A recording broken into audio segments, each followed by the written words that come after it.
Oh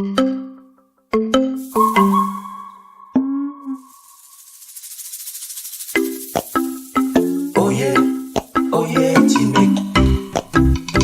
Oh yeah. Si tu ne connais pas encore petit mec, oh yeah, petit mec. C'est un petit gars comme un coco sec. Le cours des aventures n'est jamais assez. Et des pépins, y en aura toujours plein. La pastèque.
Ce jour-là, petit mec aidait les mamans à nettoyer sous les bananiers.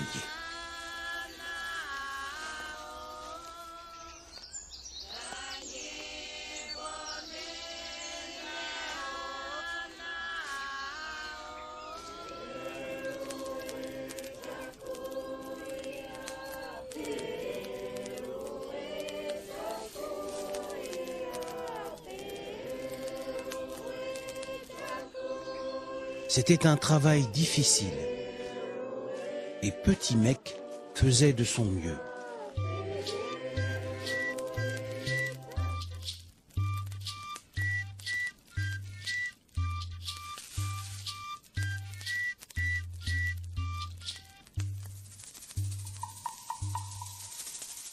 Mais là-haut, dans le ciel, le soleil commençait à se faire brûlant.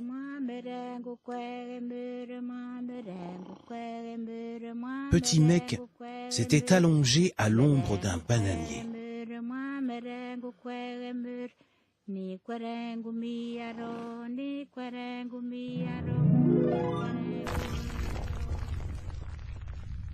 Soudain, le bananier s'ouvrit et petit mec disparut à l'intérieur du bananier.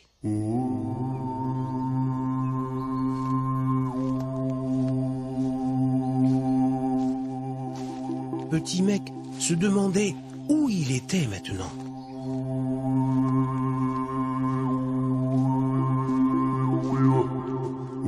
Un craquement surprit petit mec. C'était un arbre majestueux. Il semblait se réveiller. « As-tu vu les voleurs, petit garçon? As-tu vu les voleurs ?» Petit mec demanda à l'arbre ce qu'on avait volé. Le vieil arbre raconta alors à petit mec le mystère du champ des bananiers.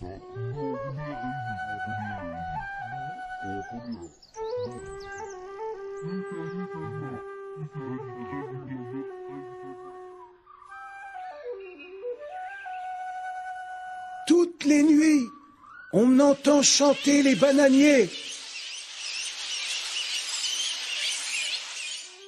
Et au petit matin, des bananes ont disparu. Aujourd'hui va se tenir le conseil des gardiens des bananiers. D'ailleurs, voici les gardiens qui arrivent.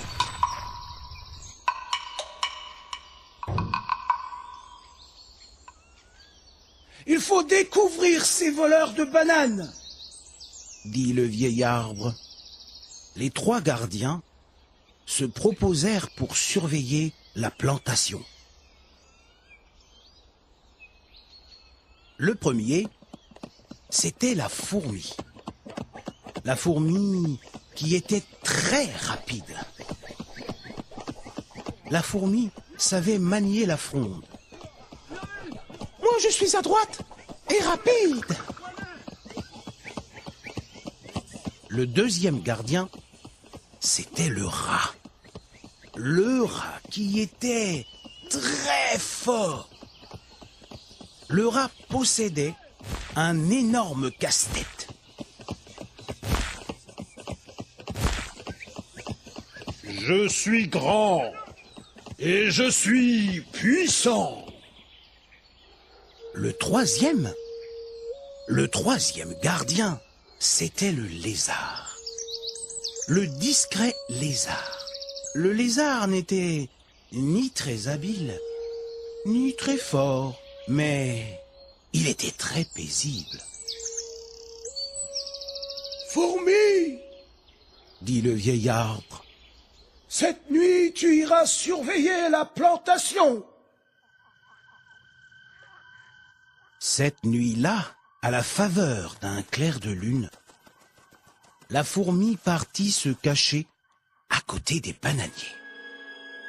Elle se dissimula sous un arbre,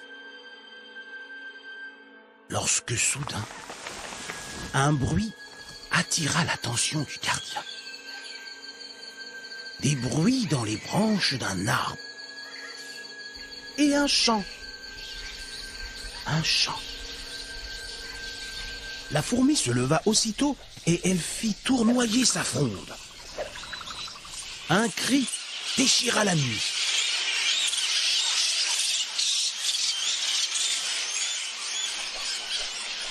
Vite, vite!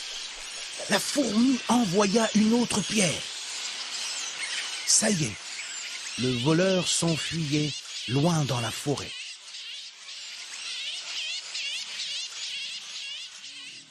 La fourmi poussa un cri de joie. « Va au diable, voleur!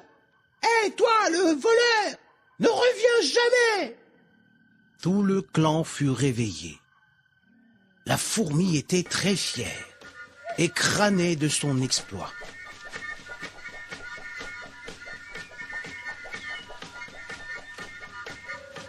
Le vieil arbre prit la parole. Si la fourmi a entendu un chant, c'est que le voleur n'était pas seul. Et si les voleurs revenaient pour se venger? Je les attendrai avec mon casse-tête, Cria le rat tout-puissant. je les attendrai, je n'ai pas peur. Cette nuit-là, à la faveur d'un clair de lune, le rat partit se cacher à côté des bananiers. Debout sous un arbre, le rat préparait sa massue. Un bruit attira l'attention du gardien. Le rat leva lentement son casse-tête. Là-bas, une ombre. Aussitôt, le rat fit voltiger sa massue. Aucun cri ne déchira la nuit. La forêt était silencieuse. Mais un corps monstrueux bouscula le rat. Le monstre hurla. « Va au diable, guerrier crâneur! Va au diable! Tu ne nous fais pas peur !» Tout le clan fut réveillé. Le gardien malheureux se lamentait de sa naïveté. Le vieil arbre prit la parole. Si le rat a été battu, c'est que les voleurs sont puissants et ils reviendront. Alors, le lézard dit que c'était à son tour d'aller monter la garde.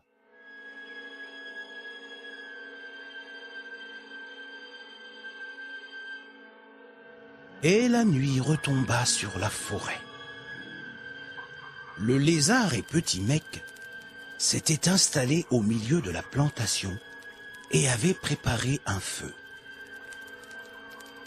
Puis ils commencèrent la cuisson de belles grosses bananes.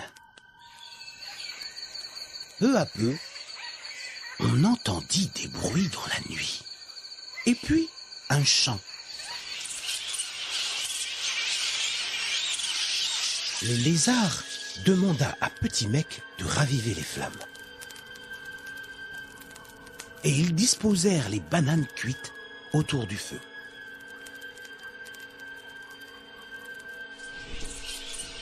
Des ombres s'approchaient.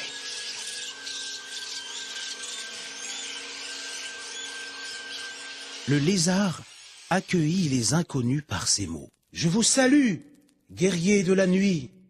Vous semblez affamés. Je suis content de vous offrir ce repas. » C'étaient des roussettes. L'une des roussettes commença à parler. « Nous nous excusons de venir prendre vos bananes. Là-bas dans la forêt, à cause du mauvais temps, nous n'avons plus rien à manger. » Prenez ces bananes et qu'elles vous sauvent de la famine. Le beau temps reviendra dans la forêt, dit le lézard. La roussette dit alors, « Merci, gardien. Dès les jours meilleurs, nous reviendrons pour vous offrir les plus beaux insectes de la forêt. » Puis les roussettes repartirent en saluant le lézard par des cris de joie.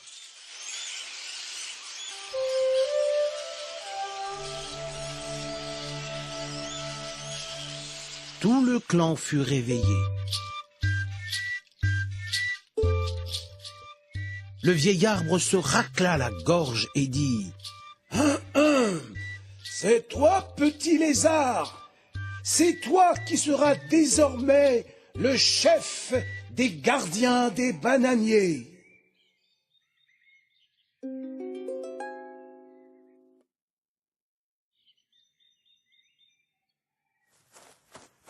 À son réveil, Petit Mec partit raconter cette belle histoire à son grand-père. Le grand-père dit alors à Petit Mec, « Celui qui sait comprendre le malheur des autres est un grand homme. Celui qui sait aider les autres est un homme plein d'avenir. » C'est pourquoi, partout où il va, Petit Mec est toujours heureux d'aider son prochain. Oh yeah, petit mec. Oh yeah. Si tu ne connais pas encore petit mec, oh yeah, petit mec. C'est un petit gars comme un coco sec. Le cours des aventures n'est jamais assez. Et des pépins, il y en aura toujours plein. La pastèque.